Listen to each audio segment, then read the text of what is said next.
ಕ್ಷೇತ್ರದಲ್ಲೂ ಕೂಡ ಹಿಂದೆ ಇಲ್ಲ. ಒಂದು ಡಿ ಗ್ರೂಪ್ ನೌಕರಿಂದ ಹಿಡಿದು ಒಂದು ವಿಮಾನ ಓಡಿಸುವಂಥವರೆಗೂ, ಜೊತೆಗೆ ದೇಶವನ್ನು ಕಾಯ್ತಕ್ಕಂಥ ಒಂದು ಸೈನ್ಯದಲ್ಲಿ ಸೇರಿಕೊಂಡು ದೇಶ ಸೇವೆ ಮಾಡ್ತಕ್ಕಂಥ ನಿಟ್ಟಿನಲ್ಲಿ ಕೆಲಸ ಮಾಡ್ತಿದ್ದಾರೆ. ಹಾಗಾಗಿ ಅವರಿಗೆ ನಾವು ಒಂದು ದಿನ ಮಟ್ಟಿಗೆ ನೌಕರ ದಿನಾಚರಣೆ ಮಾಡಿ ಗೌರವ ಕೊಡೋದಲ್ಲ, ಅದರಲ್ಲೂ ಒಂದು ಸಮಾಜ ಆಗ್ಬೋದು, ಒಂದು ಕುಟುಂಬ ಆಗ್ಬೋದು, ಎಲ್ಲಿ ಹೆಣ್ಣನ್ನು ಪೂಜಿಸ್ತಾರೋ ಗೌರವಿಸ್ತಾರೋ ಅಲ್ಲಿ ದೇವರು ಇರ್ತಾರೆ. ಆ ಒಂದು ಕುಟುಂಬ, ಆ ಒಂದು ಸಮಾಜ ಯಶಸ್ವಿ ಆಗುತ್ತೆ ಅನ್ನೋದಕ್ಕೆ ಬೇರೆ ಮಾತೇ ಇಲ್ಲ. ಯಾಕೆಂದರೆ ದೊಡ್ಡವರು ಹೇಳ್ತಾರೆ, ಒಬ್ಬ ಯಶಸ್ವಿ ಪುರುಷರ ಹಿಂದೆ ಒಬ್ಬ ಯಶಸ್ವಿ ಮಹಿಳೆ ಇರ್ತಾರೆ ಅನ್ನೋದಕ್ಕೆ. ಇವತ್ತು ಅದಕ್ಕೆ ಬೆಸ್ಟ್ ಉದಾಹರಣೆ ನನಗೆ ಬಗ್ಗೆ ನಾನೇ ಹೇಳ್ಕೊಬೋದು. ಯಾಕೆಂದರೆ ನಾನು ಸತತವಾಗಿ 6 ಬಾರಿ ಎಲೆಕ್ಷನ್ ಆಗಿದ್ದೆ. ಗೆಲ್ಲೋದಕ್ಕೆ ಮೂಲ ಕಾರಣ ನಮ್ಮ ಇಲ್ಲಿರ್ತಕ್ಕಂಥ ನಮ್ಮ ಮಹಿಳಾ ಶಿಕ್ಷಕಿಯರು. ಪ್ರತಿ ವರ್ಷ ಎಲೆಕ್ಷನಲ್ಲಿ ಏನಾದರೂ ಮಾಡಿ ಹೆಣ್ಣನ್ನು ಸೋಲಿಸ್ಬೇಕಂತೇಳಿ ನಮ್ಮ ವಿರೋಧಿಗಳು ಏನೇನೋ ಮಾಡ್ತಾರೆ. ಅದು ಇಲ್ಲಿವರೆಗೂ 6 ಸಾರಿನೂ ಸತತವಾಗಿ ಗೆದ್ಕೊಂಡೇ ಬರ್ತಾಯಿದ್ದೀನಿ. ಯಾಕೆ ಗೆಲ್ತಾ ಇದ್ದೀರಪ್ಪ ಅಂದರೆ ಇಷ್ಟೇ, ನನಗೆ ಇಲ್ಲಿವರೆಗೂ ನನ್ನಲ್ಲಿ ಏನು ಒಳ್ಳೆತನ ನೋಡಿದಾರೋ ಅಥವಾ ನನ್ನ ಸೇವೆ ನೋಡಿದಾರೋ, ಇಲ್ಲಿವರೆಗೂ ನನಗೆ ಬಿಡ್ತಕ್ಕಂಥ ಓಟ್ನಲ್ಲಿ 60% ರಿಸರ್ವ್ ಇರುತ್ತೆ ಅವರು. ಅದಕ್ಕೆ ನಾನು ಧೈರ್ಯವಾಗಿರ್ತೀನಿ. ಏನೇನೋ ನಮ್ಮ ಬಗ್ಗೆ ಟೀಕೆ ಟಿಪ್ಪಣಿ ಮಾಡ್ತಾರೆ ಎಲೆಕ್ಷನ್ ಟೈಮಲ್ಲಿ, ಏನೋ ಒಂದು ಮೆಸೇಜ್ ಆಗ್ತಾರೆ ಸ್ಯಾಲರಿ ಅಂತ. ಬಟ್ ಏನೇ ಇದ್ಕೊಳ್ಳಿ, ಏನೋ ನಾನು ಇಷ್ಟಪಟ್ಟಿದ್ದಾರೆ ಅಂದರೆ ನಾನು ಕೂಡ ಏನೋ ಒಂದು ಪ್ರಾಮಾಣಿಕ ಸೇವೆ ಮಾಡಿರ್ಬೋದು ಅನಿಸುತ್ತೆ. ಆ ನಿಟ್ಟಿನಲ್ಲಿ ಇವತ್ತು ಎಲ್ಲರ ಮನೆಯಲ್ಲಿ ಅಧ್ಯಕ್ಷನಾಗಿ ಈ ಒಂದು ಕಾರ್ಯಕ್ರಮ ಮಾಡೋದಕ್ಕೆ ಅದಕ್ಕೆ ನೀವೇ ಕಾರಣ ಅಂತ ಈ ಸಂದರ್ಭದಲ್ಲಿ ಘಂಟಾಘೋಷವಾಗಿ ಹೇಳ್ತೀನಿ. ಅದಕ್ಕೆ ನಾನು ಹಠ ಹಿಡಿದು ನನ್ನ ಒಂದು ಅಧ್ಯಕ್ಷರ ಅವಧಿಯಲ್ಲಿ ಪ್ರಥಮ ಬಾರಿಗೆ ಈ ಒಂದು ಕಾರ್ಯಕ್ರಮ ಮಾಡಲೇಬೇಕು, ಅವರಿಗೆ ಗೌರವನ ಕೊಡಲೇಬೇಕು ಅನ್ನೋ ನಿಟ್ಟಿನಲ್ಲಿ ಈ ಕಾರ್ಯಕ್ರಮ ನಾನು ಆಯೋಜನೆ ಮಾಡಿದೆ. ಹಾಗಾಗಿ ಯಾವುದೇ ಸಮಾಜ ಆಗ್ಬೋದು, ಯಾವುದೇ ಕುಟುಂಬ ಆಗ್ಬೋದು, ಎಲ್ಲಿ ಹೆಣ್ಣನ್ನು ಪೂಜಿಸ್ತಾರೋ ಅಲ್ಲಿ ಒಳ್ಳೆಯದಾಗುತ್ತೆ ಅನ್ನೋದಕ್ಕೆ ಅನೇಕ ಉದಾಹರಣೆಗಳು, ನನ್ನ ಸೇರಿಕೊಂಡು ಅನೇಕ ಉದಾಹರಣೆಗಳಿದೆ. ಹಾಗಾಗಿ ಇವತ್ತು ಬಿಫೋರ್ ಇಂಡಿಪೆಂಡೆಂಟ್ ಒಂದು ಸ್ವತಂತ್ರ ಬರೋಕ್ಕಿಂತ ಮುಂಚೆ ಅನೇಕ ಮಹಿಳೆಯರು ಒಂದು ದೇಶ ಸೇವೆಗಾಗಿ ತನ್ನ ಪ್ರಾಣವನ್ನೇ ಕೊಟ್ಟು ಬಹಳ ಧೈರ್ಯಶಾಲಿಗಳ ಹೋರಾಟ ಮಾಡತಕ್ಕಂಥ ಅನೇಕ ಕಥೆಗಳನ್ನು, ನಿದರ್ಶನಗಳನ್ನು ನೋಡ್ತಾ ಇದ್ವಿ. ಇವತ್ತು ಕೂಡ ಸಮಾಜದಲ್ಲಿ ಒಳ್ಳೊಳ್ಳೆ ಇವತ್ತು ಯಾವ ಕ್ಷೇತ್ರದಲ್ಲಿ ಹೆಣ್ಮಕ್ಳು ಹಿಂದೆ ಇಲ್ಲ. ಹಾಗಾಗಿ ಮುಂದಿನ ದಿನಗಳಲ್ಲೂ ಕೂಡ ಹೆಣ್ಮಕ್ಳು ಇದೇ ರೀತಿ ತಮ್ಮ ಇನ್ನೂ ನಾನು ಆಗ ಹೇಳಿದೆ, ಸಮಯ ಧರಿಸಿಗಳು ಅಂತ. ಎಷ್ಟು ತಾಳ್ಮೆ ಇರುತ್ತೆ ಅಂದರೆ ನಿಮಗಿಂತಷ್ಟು ತಾಳ್ಮೆ ಪುರುಷರಿಗಿರೋದಿಲ್ಲ. ಹಾಗಾಗಿ ಇಂತಹ ಎಲ್ಲ ಗುಣಗಳನ್ನು ಹೊಂದಿರತಕ್ಕಂಥ ತಾವುಗಳು ಇನ್ನೂ ಒಂದು ಸಮಾಜಕ್ಕೆ ಉತ್ತಮ ಒಂದು ಸೇವೆಯನ್ನು ಕೊಡ್ತಾ ಒಂದು ತಾಲೂಕು ಆಗ್ಬೋದು, ಜಿಲ್ಲೆ ಆಗ್ಬೋದು, ರಾಜ್ಯ ಆಗ್ಬೋದು, ಒಟ್ಟಾರೆ ಒಂದು ಸಮಾಜ ಉತ್ತಮ ರೀತಿಯಲ್ಲಿ ಇರೋದಕ್ಕೆ ತಾವೇನು ಕಾರಣೀಭೂತರಾಗಿರ್ತೀರ. ಹೆಣ್ಣೊಂದು ಕಲಿತರೆ ಶಾಲೆಯನ್ನು ತೆರೆದಂತೇನೋ ಒಂದು ಹೆಣ್ಣು ಮಗು ಮನೆಯಲ್ಲಿ ಏನಾದರೂ ವಿದ್ಯಾವಂತರಾದರೆ ಆ ಮನೆಯಲ್ಲಿರ್ತಕ್ಕಂಥ ಮಕ್ಕಳು ಮರಿಗಳೆಲ್ಲ ಕೂಡ ವಿದ್ಯಾವಂತರಾಗ್ತಾರೆ, ಒಂದು ಸಂಸ್ಕಾರ ಕಲಿಸ್ತಾರೆ ಅನ್ನೋದಕ್ಕೆ ಹೆಣ್ಮಕ್ಳೇ ಅದಕ್ಕೆ ಕಾರಣ ಅಂತ ಹೇಳ್ತಾ. RRS ನ್ಯೂಸ್ ಗೌರಿಬಿದನೂರು ವರದಿ.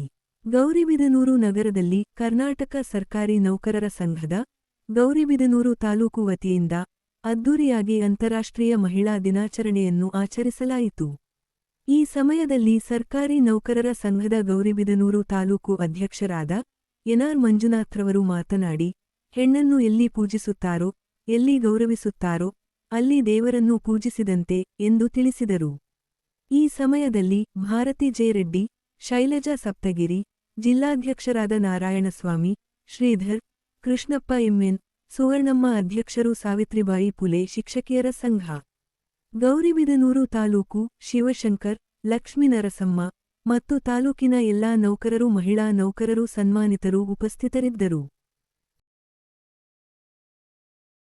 ಶಾಲೆಯನ್ನು ತರುತ್ತಂತೆ, ಹೆಣ್ಣು ಸಮಾಜದ ಕಣ್ಣು ಮತ್ತೆ ಹೆಣ್ಣು ಪೂಜಿಸಿದರೆ ದೇವರು ನೆಲೆಸಿದಂತೆ ಅನೇಕ ವಾಕ್ಯಗಳನ್ನ ನಮ್ಮ ನುಡಿಗಳ ಅದು ನಿಜವಾಗ್ಲೂ ಕೂಡ ಅರ್ಥಪೂರ್ಣವಾಗಿರ್ತಕ್ಕಂಥದ್ದು. ನಮ್ಮ ಮಹಿಳೆಯರಿಗೆ ಇರ್ತಕ್ಕಂಥ ಒಂದು ಮಾತುಗಳನ್ನ ನಾವು ನೆನಪಿಸ್ಕೊಂತ ಬಹುಶಃ ಸುಮಾರು ವರ್ಷಗಳ ಹಿಂದೆ, ಎಷ್ಟು ವರ್ಷಗಳನ್ನು ಇಲ್ಲ 30 ವರ್ಷಗಳ ಹಿಂದೆ ನಮ್ಮ ಸ್ತ್ರೀಗೆ ಶೋಷಣೆ ಆಗ್ತಾ ಇತ್ತು, ಬೇರೆ ಬೇರೆ ಅವಕಾಶ ವಂಚಿತರಾಗಿದ್ರು.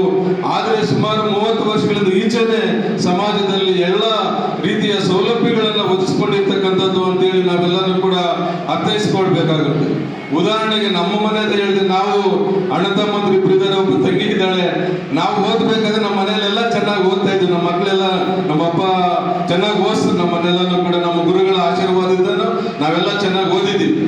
ಆದ್ರೆ ನಾವು ನಮ್ಮ ತಮ್ಮಂದ್ರೆಲ್ಲನೂ ನಾನು ಸೇರ್ಕೊಂಡು ಸರ್ಕಾರಿ ಕೆಲಸದಲ್ಲಿದ್ವಿ. ನನ್ನ ತಂಗಿನೂ ಚೆನ್ನಾಗಿ ಓದ್ತಾ ಇದ್ದು ನೋಡಿ, ಇವಾಗ ಒಂದು ಮನಸ್ಸಿಗೆ ನೋವಾಗಿ ಹೇಳ್ತಾ ಇದ್ವಿ. ನನ್ನ ತಂಗಿನೂ 7ನೇ ಕ್ಲಾಸ್ ಪಾಸ್ ಆದ್ಮೇಲೆ ನಮ್ದು ಹಳ್ಳಿ ಇಲ್ಲಿ ರಾಮಪಟ್ಟಣ, ನಾಗಸನಹಳ್ಳಿಯಲ್ಲಿ ರಾಮಪಟ್ಟಣದಲ್ಲಿ ಮಿಡ್ಲ್ ಸ್ಕೂಲ್ಗೆ ನನ್ನ ತಂಗಿ ಪಾಸ್ ಆದ್ಲು. ನಮ್ಮಪ್ಪ 8ನೇ ಕ್ಲಾಸ್ ಗುಡ್ಬಂಡೆಗೆ ಕಳಿಸ್ಬಿಟ್ಟು 6ನೇ ತರಗತಿಗೆ 8ನೇ ತರಗತಿ ನಡ್ಕೊಂಡು ಹೋಗ್ಬೇಕು ಅಂತೇಳಿ, ಬೇಡಮ್ಮ ನೀನು ಅಂತೇಳಿ ನಮ್ಮ ತಂಗಿಯನ್ನು ವಾಪಸ್ ಕರ್ಕೊಂಡು ಮನೆಯಲ್ಲೇ ಕೆಲಸಕ್ಕೆ ಹಾಕೊಂಡು ನಮ್ಮ ತಂಗಿ ಇವತ್ತೆಲ್ಲ ಗೃಹಿಣಿಯಾಗಿ ಕೆಲಸ ಮಾಡ್ತಿದ್ದೆ. ಆಗ ಓದಿದ್ರೆ ನನ್ನ ತಂಗಿನೂ ಕೂಡ ಸರ್ಕಾರಿ ಕೆಲಸದಲ್ಲಿ ಇರ್ತಕ್ಕಂಥದ್ದು ನನಗೆ ಒಂಥರ ಒಂದು ಹೆಮ್ಮೆ ಆಗ್ತಾ ಇತ್ತು ಇರ್ತಕ್ಕಂಥದ್ದು. ಆಗ ನಮ್ಮ ಹೆಣ್ಣು ಮಕ್ಕಳನ್ನ ಓದಿಸೋದಕ್ಕೆ ನಮ್ಮ ತಂದೆ ತಾಯಿಗಳು ಹಿಂಜರಿತಾ ಇದ್ರು. ಅದ್ರ ಜೊತೆಗೆ ಸರ್ಕಾರಿ ಕೆಲಸಗಳಿಗೆ ಕಳಿಸೋದನ್ನು ಕೂಡ ಇನ್ನ ಹಿಂಜರಿತಾ ಇದ್ರು. ಆದ್ರೆ ಇವತ್ತು ಎಲ್ಲಾ ಸರ್ಕಾರಿ ಕೆಲಸಗಳಲ್ಲೂ ಕೂಡ ಆವಾಗಲೇ ನಮ್ಮ ಮೇಡಮ್ ಅವ್ರು ಹೇಳ್ತಾ ಇದ್ರು, ಬೇರೆ ಬೇರೆಯವ್ರು ಹೇಳ್ತಾ ಇದ್ರು, ವಿಮಾನವನ್ನ ನಡೆಸೋದ್ರಿಂದ ಹಿಡಿದು ಎಲ್ಲಾ ರಂಗಗಳಲ್ಲೂ ಕೂಡ ನಮ್ಮ ಮಹಿಳೆಯರು ಮುಂದಿದ್ದಾರೆ ಅಂತಕ್ಕಂಥದ್ದು ನಾವೆಲ್ಲರೂ ಕೂಡ ಸಂತೋಷವನ್ನ ಮತ್ತು ಹೆಮ್ಮೆಯನ್ನ ಪಡ್ತಕ್ಕಂಥ ಒಂದು ವಿಚಾರವಾಗಿದೆ. ಆ ನಿಟ್ಟಿನಲ್ಲಿ ಈ ಮಹಿಳಾ ದಿನಾಚರಣೆ, ಅಂತಾರಾಷ್ಟ್ರೀಯ ಮಹಿಳಾ ದಿನಾಚರಣೆ ಸಾಕ್ಷಿಯಾಗಿದೆ ಎಂಬತಕ್ಕಂಥದ್ದನ್ನು ಕೂಡ ನಾವು ನೆನೆಸ್ಕೊಳ್ಬೇಕಾಗಿದೆ. ವಿಶೇಷವಾಗಿ ಇವತ್ತು ನಮ್ಮ ಒಂದು ಸಂಘವನ್ನ ಕರ್ನಾಟಕ ರಾಜ್ಯ ಸರ್ಕಾರಿ ನೌಕರರನ್ನ ಸ್ಥಾಪನೆ ಮಾಡಿದ್ದು ಮೇರಿ ದೇವಾಸಿ ಎಂಬತಕ್ಕಂಥ ಒಬ್ಬ ಮಹಿಳೆ ಎಂಬುದನ್ನು ನಾವು ನೆನೆಸ್ಕೊಳ್ಬೇಕಾಗಿದೆ. ಇವತ್ತು ನಾವೆಲ್ಲನೂ ಆ ಸ್ಥಾನದಲ್ಲಿ ಕುತ್ಕೊಂಡು ಅನುಭವಿಸ್ತಾ ಇರ್ಬೋದು. ಒಬ್ಬ ಹೆಣ್ಣು ಸೈಕಲ್ ತುಳ್ಕೊಂಡು ಆಗ ಈ ಸಂಘವನ್ನ ಕಟ್ಟಿ ಬೆಳೆಸಿರ್ತಕ್ಕಂಥವ್ರು ನಮ್ಮ ಮೇರಿ ದೇವಾಸಿ ಮೇಡಮ್ ಅವರನ್ನ ನೆನೆಸ್ಕೊಂತ ಇವತ್ತು ಅನೇಕ ಹುದ್ದೆಗಳು ನಮ್ಮ ಭಾರತದ ಪ್ರಥಮ ಪ್ರಜೆ ನಮ್ಮ ರಾಷ್ಟ್ರಪತಿ ಆಗಿರ್ತಕ್ಕಂಥ ದ್ರೌಪದಿ ಮುರ್ಮುನವರು ಮೇಡಮ್ನವರು ಕೂಡ ಇವತ್ತು ಮಹಿಳೆ ಎಂಬತಕ್ಕಂಥದನ್ನ ಇಡೀ ರಾಷ್ಟ್ರವನ್ನ ಮುನ್ನಡೆಸ್ತಾ ಇರೋದನ್ನ ನಾವೆಲ್ಲನೂ ಕೂಡ ನೆನಪಿಸ್ಕೊಳ್ತಕ್ಕಂಥದ್ದಿದೆ. ಆ ನಿಟ್ಟಿನಲ್ಲಿ ಇವೆಲ್ಲನೂ ಕೂಡ ಹೆಣ್ಣು ಇವತ್ತು ಯಾವುದರಲ್ಲೂ ಕೂಡ ಹಿಂದೆ ಇಲ್ಲ, ಸಬಲೀಕರಣರಾಗಿದ್ದಾರೆ. ಮತ್ತೆ ಅವ್ರಿಗಿನ್ನ ಹೆಚ್ಚು ಶಕ್ತಿಯನ್ನ ತುಂಬತಕ್ಕಂಥ ನಿಟ್ಟಿನಲ್ಲಿ ಸರ್ಕಾರ ಮತ್ತು ಸಮಾಜ ಕೆಲಸವನ್ನ ಮಾಡಬೇಕಾಗಿರ್ತಕ್ಕಂಥದ್ದು ಕೂಡ ನಮ್ಮೆಲ್ಲರ ಒಂದು ಆದ್ಯ ಕರ್ತವ್ಯವಾಗಿದೆ ಎಂಬತಕ್ಕಂಥ ಮಾತನ್ನ ಈ ಸಂದರ್ಭದಲ್ಲಿ ಹೇಳ್ತಾ, ಇನ್ನಾಗಲೇ NR ಮಂಜುನಾಥ್ ಅವ್ರು ಹೇಳ್ತಾ ಇದ್ರು, ಯಶಸ್ವಿ ಪುರುಷನ ಹಿಂದೆ ಒಬ್ಬ ಯಶಸ್ವಿ ಮಹಿಳೆ ಇರ್ತಾರೆ ಅಂತ ಹೇಳ್ತಾ ಇದ್ರು. ನಾನೆಲ್ಲ ಅವ್ರ ಹೆಂಡತಿ ಹೆಸರು ಹೇಳ್ತೀನಿ ಅಂದ್ಕೊಂಡೆ. ಹೆಂಡತಿ ಹೆಸರು ಹೇಳಿಲ್ಲ, ಶ್ರೀಮಂತರ ಹೆಸರು ಹೇಳಿಲ್ಲ, ಎಲ್ಲ ನಮ್ಮ ಮೇಡಮ್ ಅವ್ರ ಹೆಸರು ಹೇಳಿದ್ರು. ತುಂಬಾ ಸಂತೋಷ ಆಯ್ತು. ಯಾಕಪ್ಪ ಅಂತಂದ್ರೆ ಅದು ನನಗೂ ಅನುಭವಿಸುತ್ತೆ. ನನ್ನ ಚಿಕ್ಕಬಳ್ಳಾಪುರದಲ್ಲಿ ಎಲೆಕ್ಷನ್ ಇಟ್ಕೊಂಡಾಗ ಕೂಡ ಏನ್ ಆಡ್ಸಬೇಕು ಬಿಟ್ಬಿಟ್ಟು ಯಾರಿಗಾದ್ರೂ ಓಟ್ ಹಾಕೊಳ್ಳಿ ಅಂತೇಳಿ ಎಲ್ಲರನ್ನೂ ಕೂಡ ನಮ್ಮ ಘಟಾಣಿ ಗಟ್ಟಿಗಳು ನಿಂತ್ಕೊಂಡ್ರು ಕೂಡ ನಾನು ಗೆಲ್ತಾ ಇದ್ದೆ ಎಲ್ಲ ಚುನಾವಣೆಯಲ್ಲೂ ಕೂಡ. ನನಗೆ ನಮ್ಮ ಸ್ನೇಹಿತರು SM ಕೃಷ್ಣ ಹೇಳ್ತಾ ಇದ್ದೆ ಎಲ್ರಿಗೂ ಕೂಡ, ನಾನು ತಿಳ್ಕೊಂಡು ದುರ್ಕೊಂಡು ಮೇಡಮ್ ಅವರಂತ ನೀವು ಓಟ್ ಎಷ್ಟು ಹಾಬಿಟ್ ಅದಕ್ಕೆ ಏಸನ್ನು ಗೆಲ್ಸ್ಬೋದು ಅಂತ ಹೇಳಿ ಎಲ್ರಿಗೂ ಹೇಳ್ದೆ. ಆ ರೀತಿ ಧೈರ್ಯವಾಗಿ ನಾವು ಆ ರೀತಿ ನಿಮ್ಮ ಒಂದು ಶಕ್ತಿ, ನಿಮ್ಮ ಒಂದು ಸಹಕಾರ, ನಿಮ್ಮ ಒಂದು ಇದರಿಂದಲೇ ಕೂಡ ಸ್ಥಾನಗಳನ್ನ ಅನುಭವಿಸ್ಕೊಂಡು ಬಂದಿದ್ದೇವೆ.